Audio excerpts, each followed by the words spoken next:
Alrighty. How are y'all? Mimi's be better with some cake, she said. I know it. Uh-oh. I didn't mean for that to happen yet. Oh well.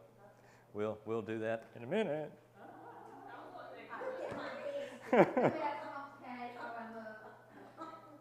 black, yellow, there's several colors.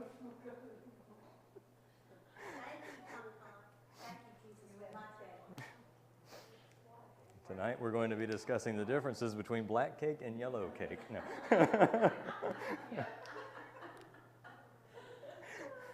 I'm still in the wrong spot. Okay, there we go. The black cake will make your teeth black. The yellow cake, you won't know about She's, it. Connie home. Oh, me. What y'all got for prayer requests tonight?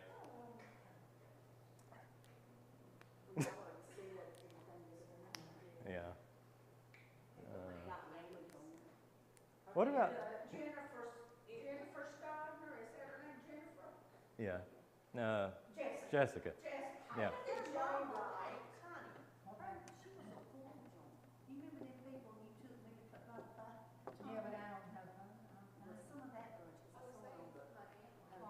Oh, Aunt Barbara? What's her last name? That's duh. I knew that. I love how you said that with the duh like built in. That was, yeah. Is that a U or an A on hers? U. Okay. You're recording, so I won't say it. All right. You talking about?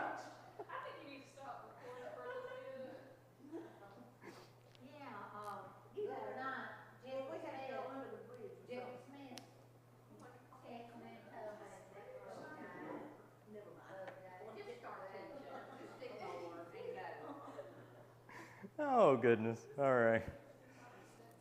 Black cake, yellow cake, and under the bridge. All right.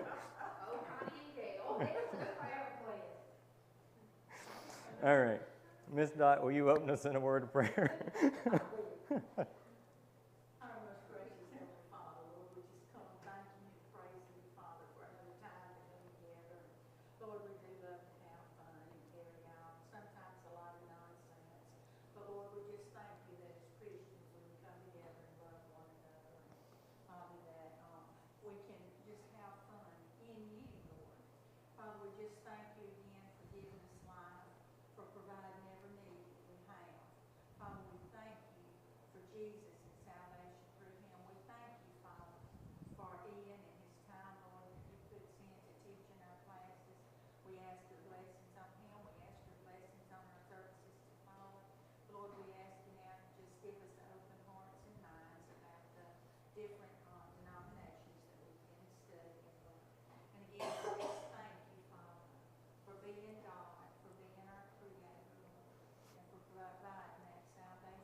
Amen. All right, y'all already saw my faux pas a minute ago. We're going to be talking about the LDS doctrine of the salvation of the dead tonight. But first, Ms. Dot asked me last week about divorce and the LDS. So, as near as I can tell, the LDS allow and make concessions for divorce. There's a lot of nuance to it. If you have a legal marriage that has not been sealed in the temple, then all you need is a divorce. If you have a legal marriage that has also been sealed in the temple, then you also have to have what's called a temple cancellation. And the only person who can do the cancellation is in the first presidency. So whoever the first president and prophet is. I would assume at this point that means his office handles it, probably more so than him directly, but it may come from him. I'm not sure on that. Is that why a lot of they go to Utah to get married? Well, so they go to the tabernacle, the Mormon tabernacle, to get married. But realistically, what happens as far as the sealings and that kind of stuff there can happen in any LDS temple. I think there's probably something more spiritual about it to them to go to the tabernacle to do that. But the other weird issue on divorce is if a man goes and gets a divorce, he does not need to have a cancellation. If a woman does, she has to have the cancellation.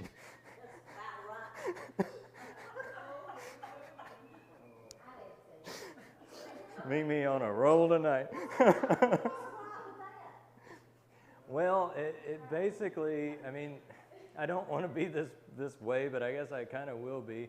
The LDS still privilege men's rights over women's when it comes to marriage.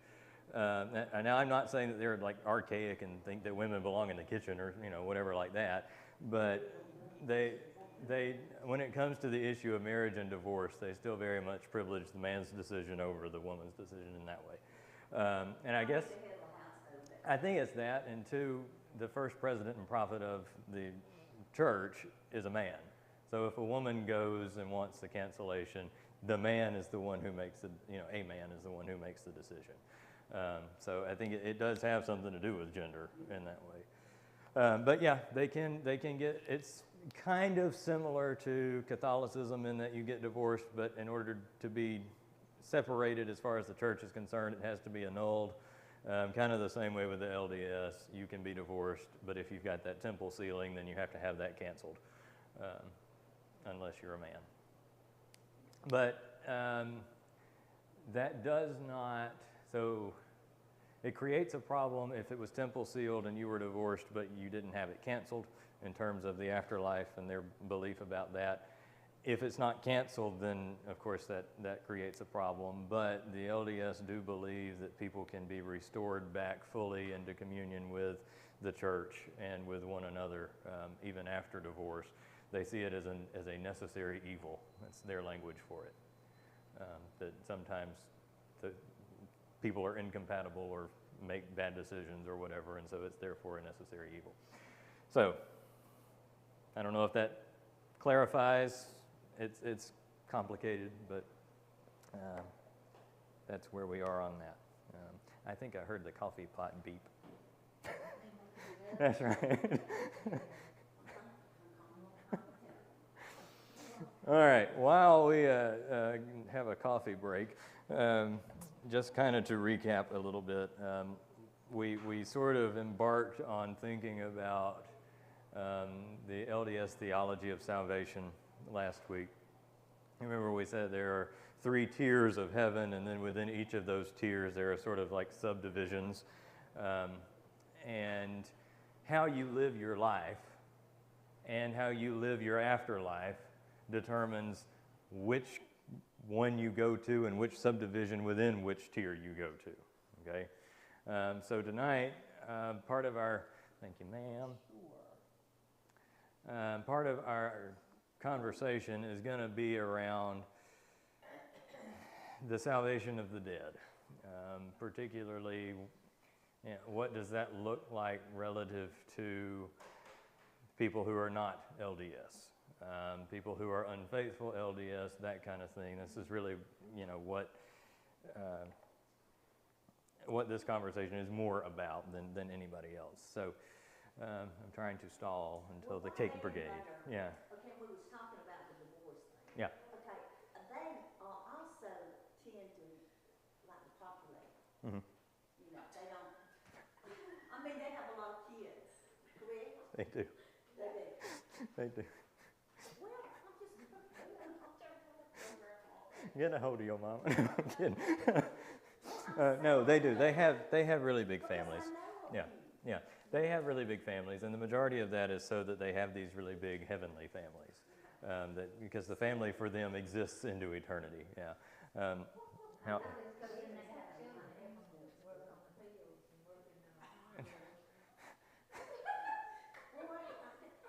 Anyway, they have children to help on the farm. No, they're not Amish. But anyway, so let's go to salvation of the dead before I dig a hole online. Somehow or another, this has become the safe topic tonight. I don't know how. But okay, so we mentioned some of this last week, but we're going to expand on it this week. the Latter-day Saints teach an after-death spirit world. So when you die, we say to be absent from the body is to be present in the face of Christ. That's something that you'll hear regularly and routinely at funerals. LDS doesn't necessarily go there. They believe in this after-death spirit world. They believe that there is a scheme of salvation for the dead in this spirit world. We'll see some of the nuances, but Joseph Smith there, that bottom bullet, the greatest responsibility in this world that God has laid upon us is to seek after our dead. Now, I see some eyebrows crinkling, but you have to think about this. Joseph Smith received, according to his vision and whatever else, this revelation from God, which says all of the churches have gotten it wrong heretofore, and so you need to go and preach this true and this restored gospel. So what that means is your family who have died in these other traditions need to be rescued. Okay, so that is a foundation. That's not the only foundation point, but that is a foundation point for this way of thinking.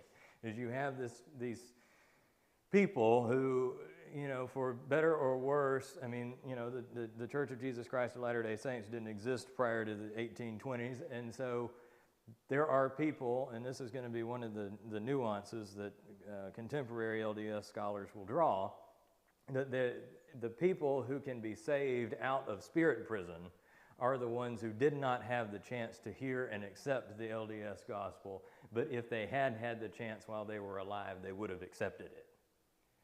And so, again, the LDS don't exist, and so you got all these family members who might have received it gladly if it had been an option for them, and if it had been present for them, but it wasn't.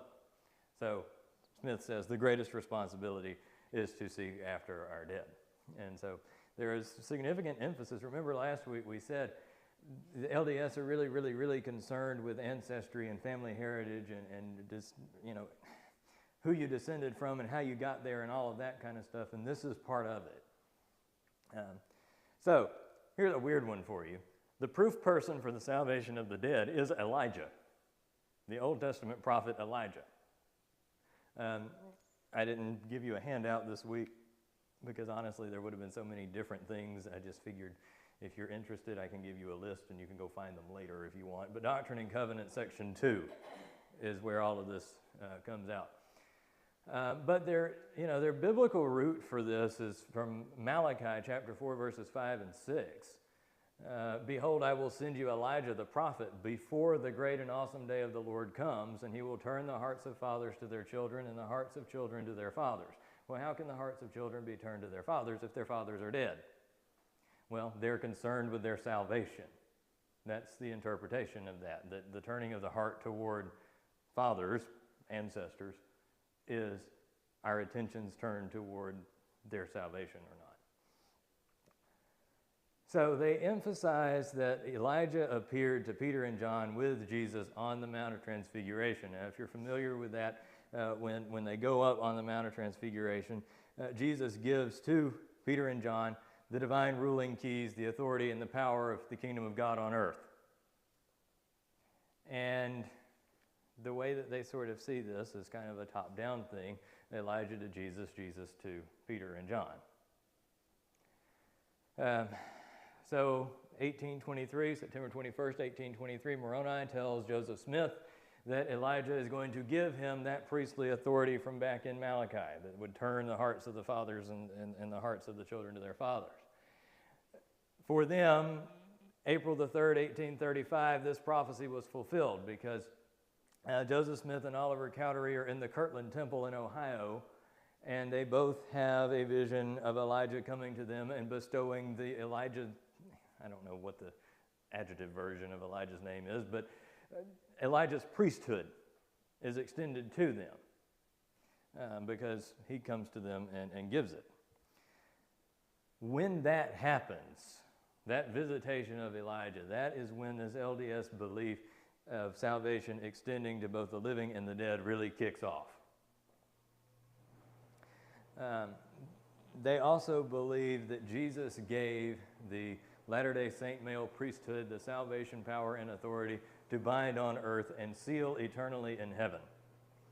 And they're riffing on Jesus' words in Matthew 18:18 when he says, truly I say to you, whatever you bind on earth shall be bound in heaven, and whatever you loose on earth shall be loosed in heaven.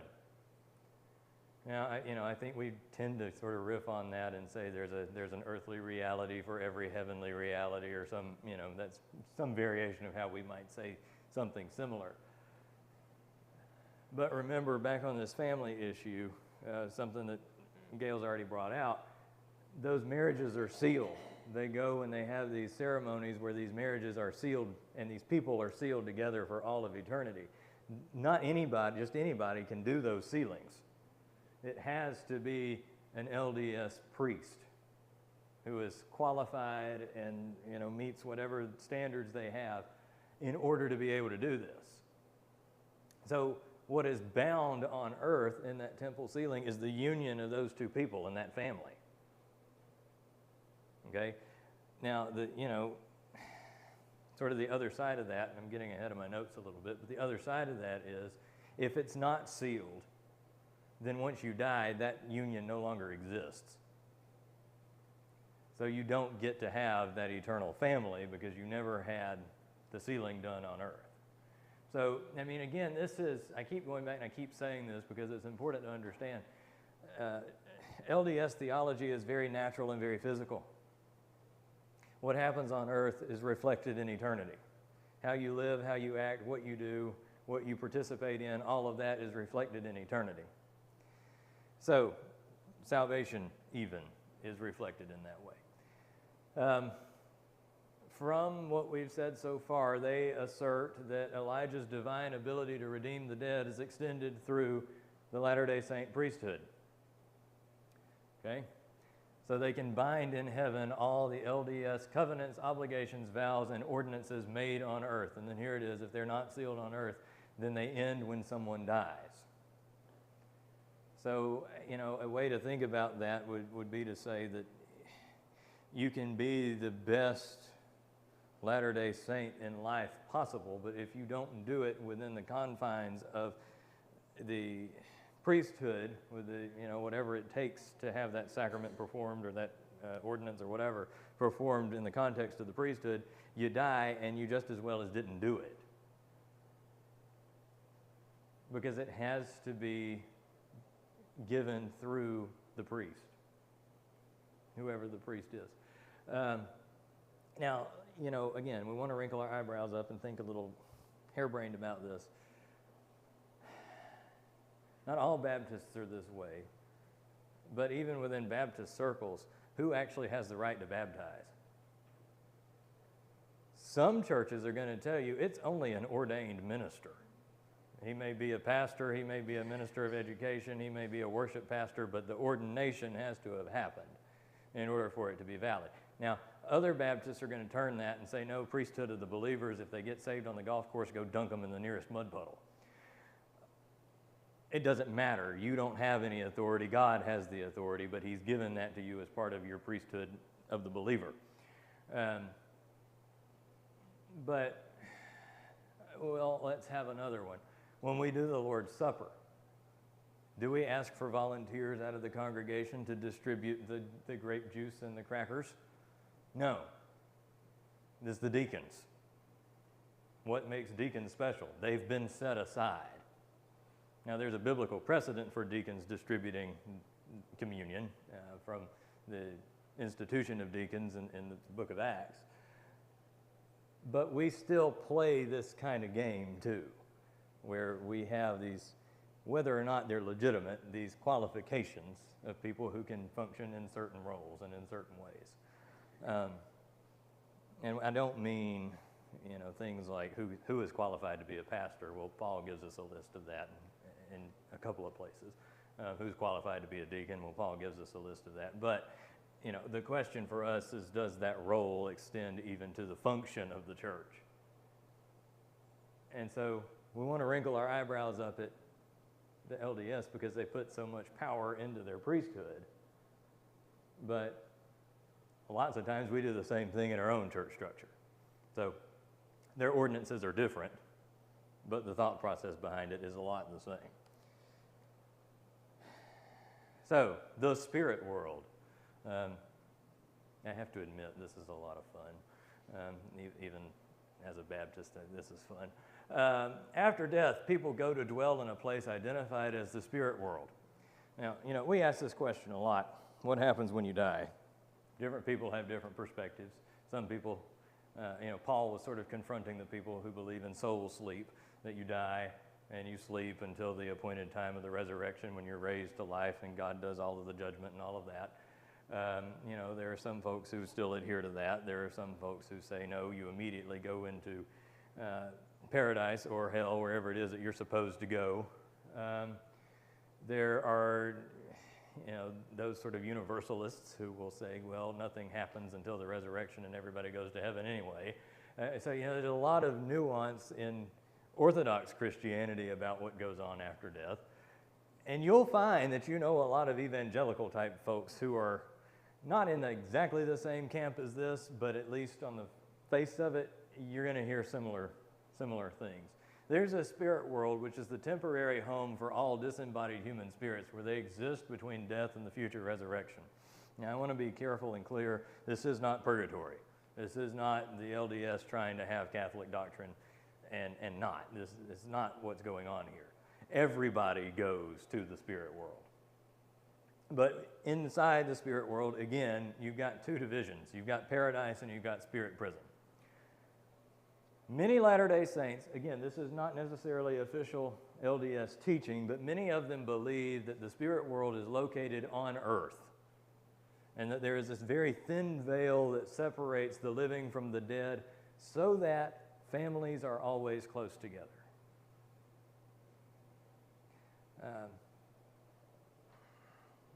We will sometimes say that so-and-so is looking down and watching over us and whatever like that. I don't necessarily buy that because the Bible says there will be no sorrow in heaven, and most of the time if they were watching us, they'd be real upset. I'm just saying.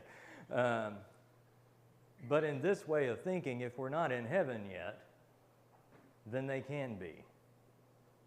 And they are there and they are close and sort of occupying the same space in a lot of ways. This is in LDS Scripture, the book of Alma. Concerning the state of the soul between death and the resurrection, behold, it has been made known unto me by an angel.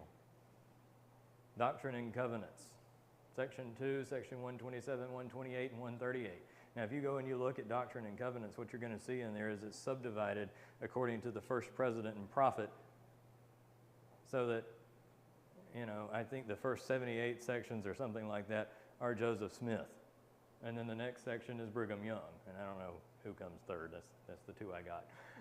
But it's divided in that way. So you can see that this is a very early idea in LDS thought. I mean, it's number 2 in the list. But it continues. And you continue to have this. And then you have this Enrichment O, which again is kind of a church teaching, a church document sort of thing. Now, this is all over the place. I mean, it's fundamental to LDS belief. So what happens?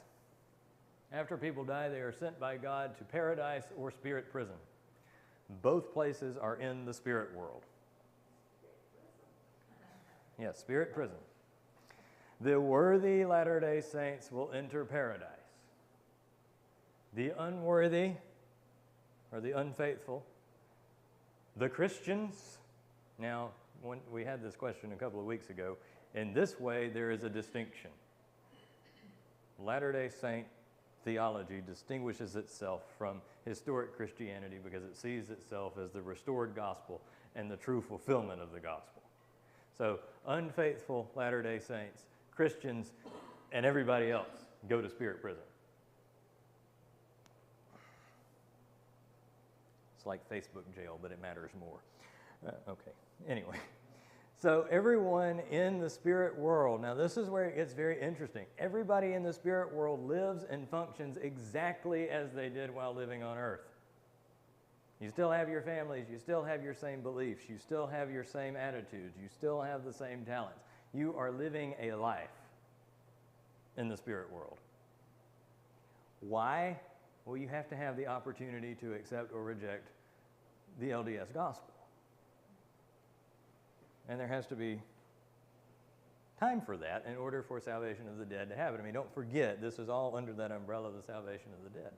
So here, an LDS official manual entitled True to Faith. Paradise designates a place of peace and happiness in the post-mortal spirit world, reserved for those who have been baptized and who have remained faithful.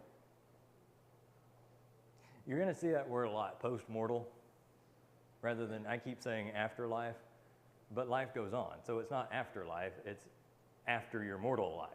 So post-mortal. Those who have been baptized and who have remained faithful. You have to have been baptized according to LDS standards. You have to have lived according to LDS standards. And next week, I thought I might get to sandwich them together, but didn't have time. We needed to spend more on this. But next week, we'll look at what those kinds of standards are. And it's rigorous. I mean, if you want to be a good Latter-day Saint, you have a lot to live up to. Here we are back in Alma. The spirits of those who are righteous are received into a state of happiness, which is called paradise, a state of rest, a state of peace, where they shall rest from all their troubles and from all care and sorrow. Now, you know, I guess maybe in that framework we could be okay if we weren't thinking about it in terms of a spirit world. We tend to also say, in heaven there will be, I said it just a minute ago, no more sorrow, no more crying, no more grief, no more pain, etc., etc. Well, paradise in the spirit world is that place. Spirit prison, on the other hand, again, for the unfaithful Latter-day Saints, the Christians, and the rest of humanity, is the same as hell and outer darkness. The plot twist is you can get out of hell. Those in spirit prison will have an opportunity to pay for their sins, learn the gospel of Jesus Christ, and receive LDS temple ordinances.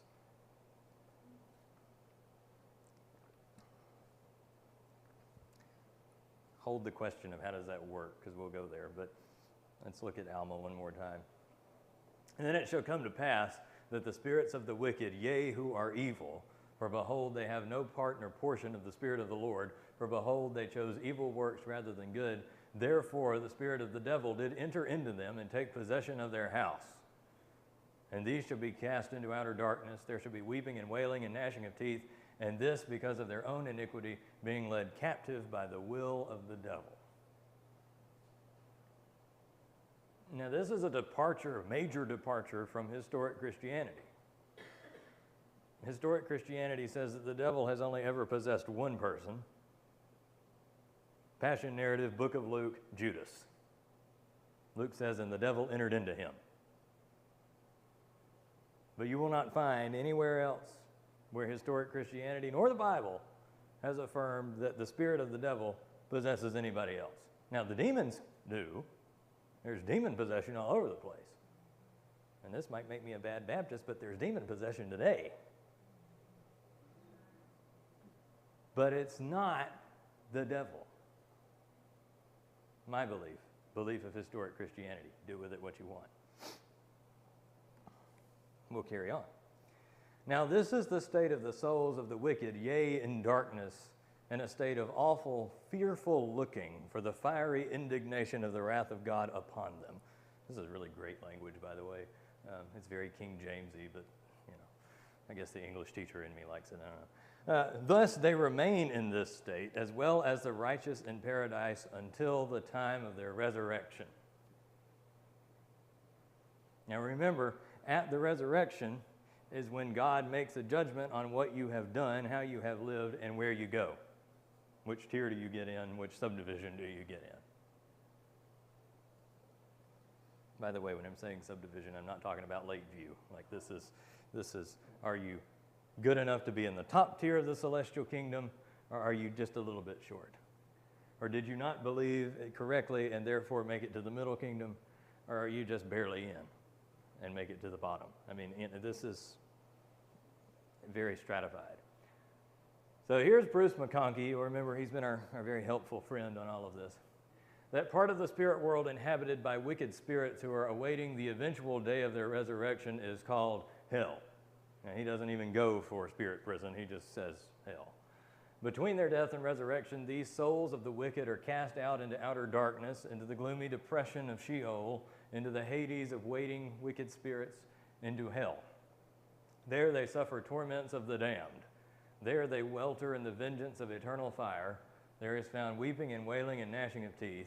There the fiery indignation of the wrath of God is poured out upon the wicked. Now you'll hear he's taking exact phrases from what we just read out of Alma and like commenting on them and, you know, expanding this definition. But effectively what it is, okay, you didn't in one way or another accept the LDS gospel. You have to pay for that. Now you might accept it and therefore get moved up. If you ever go to spirit prison, you're not going to the top tier of the celestial kingdom. Okay, that's the place where you're exalted, where your families are exalted, and where you might become a god. You're not ever getting there if you go to spirit prison. You can go the step below, but you're never getting there. Only the ones who go to paradise have that possibility. Okay. Otherwise, it's sort of like you get a preview. And because the belief there's 3 tiers of heaven and the outer darkness in hell still exists. So you can continue to reject it here to the point that whenever God does execute judgment, you basically stay there.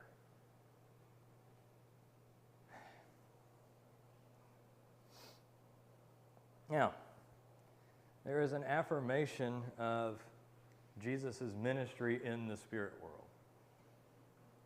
Now, before we read that, consider the great debate, where did Jesus go when he was in the tomb?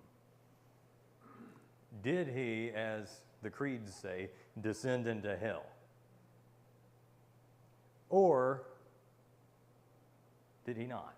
I mean, those are the questions. And the question comes from, how do you interpret, Peter saying he descended into hell versus Jesus telling the thief on the cross, you'll be with me today in paradise. Now, my great-grandmother, Ma Weaver, would tell you that Jesus did not ever go to hell. That was wrong, full stop. Again, my own belief, yeah, he did. He went and proclaimed victory to the spirits in prison there. I believe that. You don't have to. I don't think your salvation hinges on it. That's just me. Do with that what you want. But we understand that that is a question in Orthodox historic Christianity. Now look at LDS. Between the time of Christ's death on the cross and his resurrection from the tomb, he went into the post-mortal spirit world. Now this is not hell necessarily. This is into the spirit world. Preached his gospel, organized the faithful in order that the message of truth might be made available to all who are willing to receive it. AKA, there are LDS missionaries in the spirit world.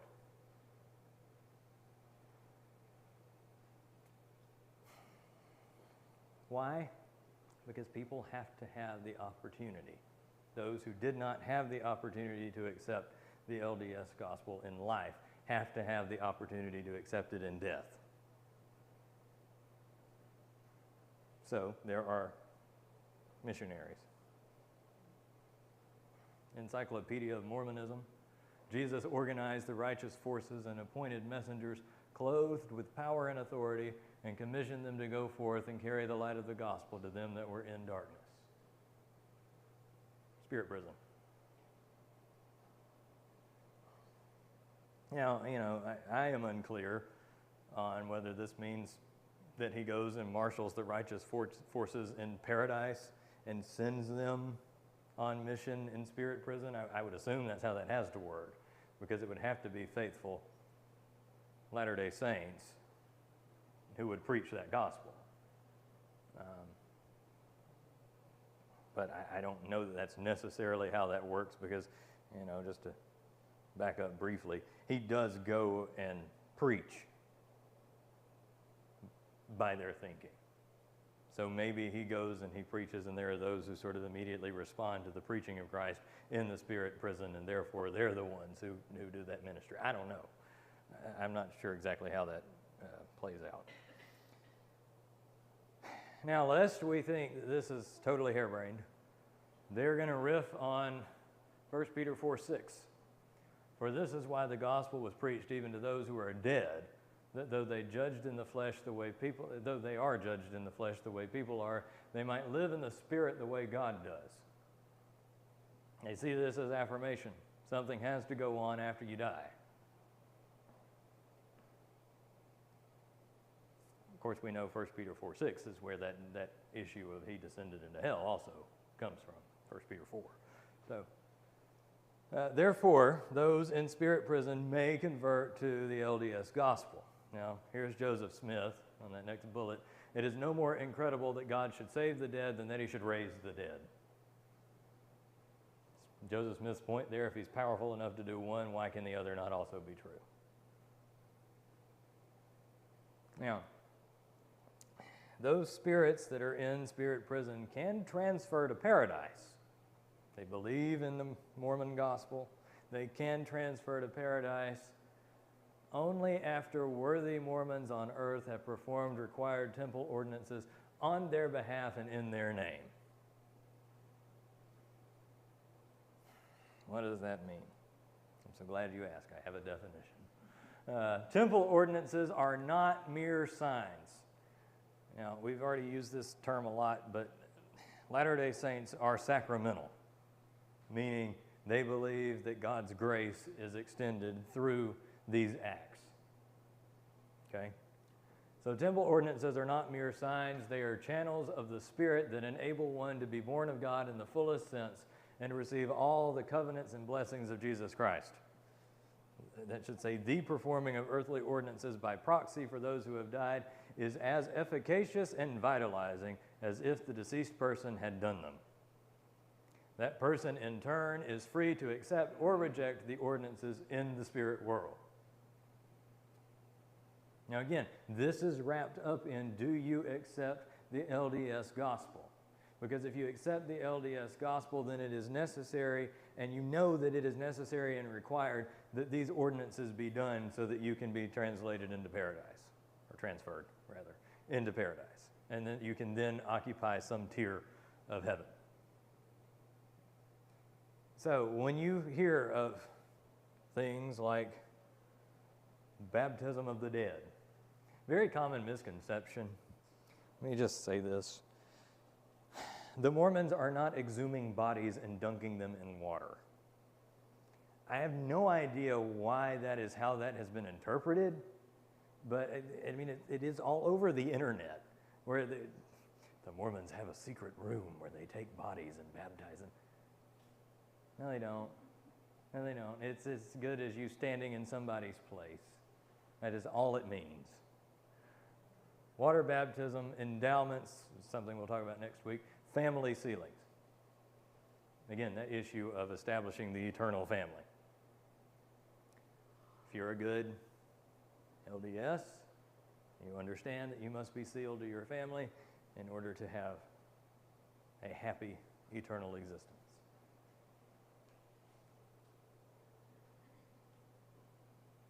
Now, what this does, and I think this varies to some degree, so I'm going to say this as a general statement, but understand it probably plays out differently depending on the person. But individual Latter-day Saints experience extraordinary pressure to dedicate a significant amount of time and effort in performing temple duties for the dead.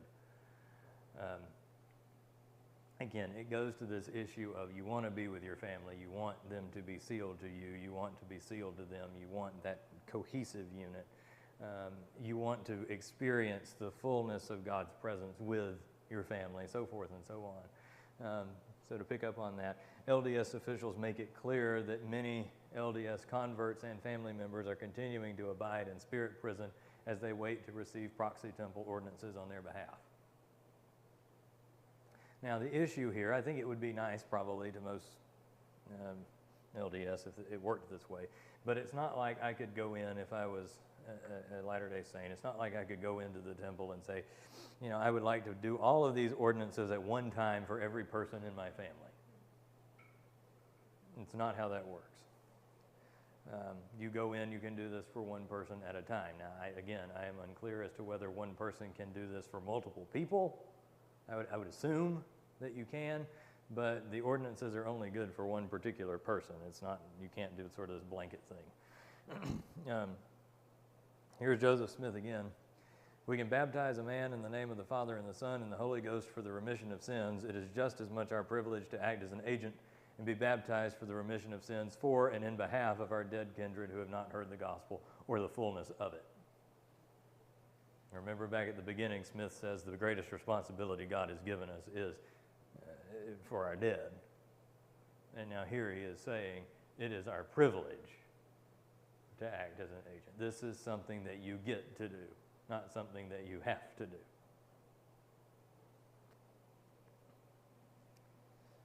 Fun fact, the first baptisms for the dead were performed in the Mississippi River. Just, that's free. Do with that what you want.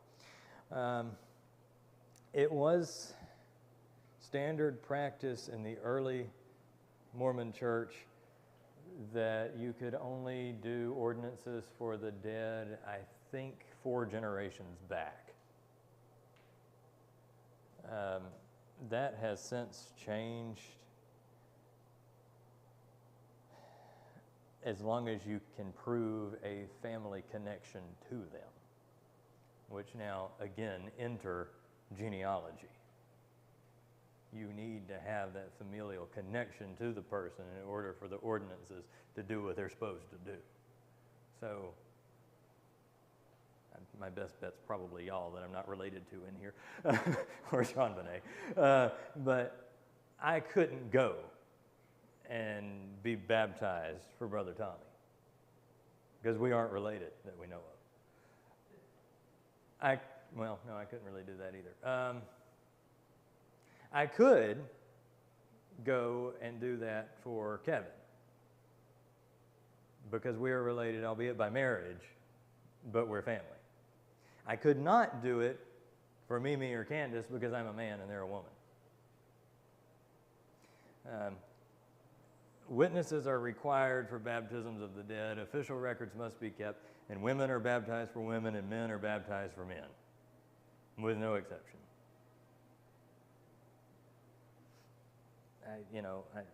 I say this as a joke, kind of, but I don't know what you do in situations. Like some families are just more prone to having girls. Like Josh and Courtney, they got 2 girls. Yeah. You got, Jace would be like the favorite, for the men, Jace would be the favorite.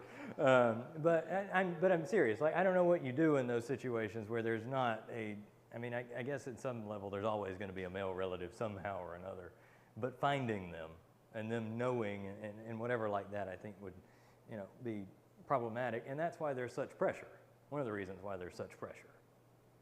You need to know your family. You need to know who's in and who's out.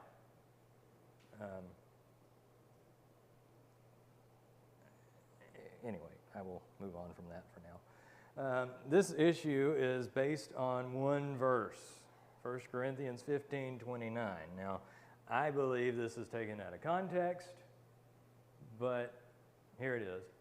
What do people mean by being baptized on behalf of the dead? If the dead are not raised at all, why are people baptized on their behalf? My problem with that is if you go and you read 1 Corinthians 15, you'll see that the Corinthians are engaging in a bunch of really weird practices related to their dead, in part because, kind of like the Thessalonian church, at least part of them believe that they've missed it. They've missed the resurrection somehow. And the question is, what about the folks who have died? Oh, well, let's go get baptized for them. And Paul is saying, what are you doing? Why are you being baptized on behalf of the dead? If they've died and they have no hope of the resurrection, he's not affirming their practice, but he's saying if they've died and you believe they've died and missed the resurrection, then why are you being baptized on their behalf? What good's it going to do you? The resurrection's already happened. So he's calling out the error of their thinking about the resurrection, not affirming their practice of baptizing the dead.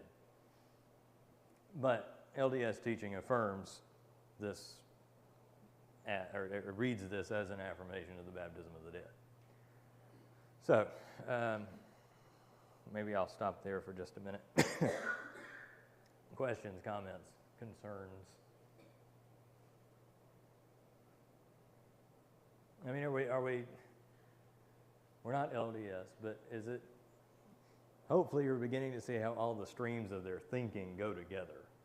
It's not, they're not just cherry picking random things and throwing it together and seeing who they can get to go along with it. All right, this is a fundamental way of thinking. It's a foundational way of thinking. It's, in that way, it's like, I guess most any denomination, but for us maybe it's like Catholicism. Like, to really understand Catholic doctrine, you have to be Catholic. And to really understand LDS doctrine, you kind of have to be LDS. We can get close, but there are implications of even this issue that we're missing. Because we don't have the urgency to feel like that we need to go get baptized on behalf of somebody. What I will say is, in a very ironic way, this is a very hopeful belief system. Because, you know, we have this, I don't want to say we have this fear, but we have this knowledge that, yes, what you do in life matters, but also that once you've died, there's not anything anybody can do for you anymore. There's nothing that can be done on your behalf because you were responsible for responding to the Holy Spirit's conviction of you, and if you chose not to respond, that's just the way that it is. You know, LDS teaching is going to say, not so fast. Maybe there is a way. Maybe we can help them. And so, you know, while I think we can have the conversation about whether it's misguided or you know, not the biblical standard or whatever like that, it is hopeful. And, you know, there's something in that to be commended, I guess, that they believe in God's goodness in that way. I think that might be a way to think about it. And I think when it comes to salvation, we sort of sometimes miss the mark on God's goodness to us in salvation, that he has offered that to us and to everyone. Right. We like to go the other way, which y'all know I'm sort of the outlier on this, but I say that our preaching of hell ought to be proportional to its existence in the Bible. And Jesus doesn't talk about hell very much. He does, but he doesn't talk about it nearly as much as he talks about God's love and repentance and forgiveness and restoration. And I think at least on that point, maybe LDS thinking is getting close. That there is this sort of hope that we have in God. So anyway, that's free. I'm not saying that I'm going along with this. Please don't leave and say, well, Ian said. Ian did not say that. Okay. But I do think, and I'm going to shut up, but I do think that it's real easy for us to criticize what we don't understand. And we need to check that before we start judging. Because as I said last week, thank goodness I'm not qualified to pass judgment on somebody's soul. You know, it is my belief, it is the testimony of 2,000 years of the Christian church against an awful lot of what we've heard about. But do I believe that there are Christians who are in LDS churches? Yes. I don't know how they're affirming LDS teaching and doing that, other than to say, like us, most Mormons are Mormon because their family was Mormon. You know, and so there's something to that too. But I'm going to hush. Any final word? I feel like I just dropped a wet blanket. We went from being real happy and laughy to everybody just like... All right, if not, Mimi, will you dismiss us? Father God, just thank you once again for us being able to be in the house today, Father God, and worshiping you, Father God. We just praise you and thank you for all the blessings you've already bestowed on us this week, Father God, and for the blessings yet to come. Thank you for Ian, Father God. You see, has brought our lesson tonight, Father God, to the best of his ability, and thank you once again